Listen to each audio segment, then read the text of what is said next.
Hello guys, দেখো আমাদের আজকে রাত্রে ডিনারে আজ কী হয়েছে, নিরামিষই হয়েছে। আজকে যেহেতু শ্রাবণ মাস, তো আমি তো শ্রাবণ মাসে প্রথমে উপোস করেছিলাম, পুজো দিয়েছি।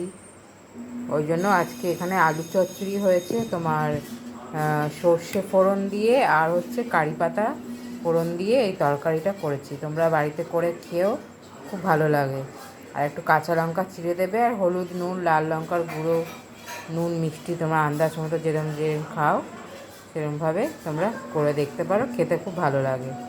আর করেছি এখানে পাতলা করে পরোটা। আর দেখো এখানে একটু শসা নিয়েছি, স্যালাডে তো পেঁয়াজ খেতে পারবো না আজকে।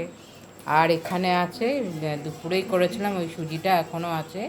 পরোটার সাথে তো সুজিও খেতে খুব ভালো লাগে, তাই সুজিও একটু করে নিই, বেশি করে করে রেখেছি।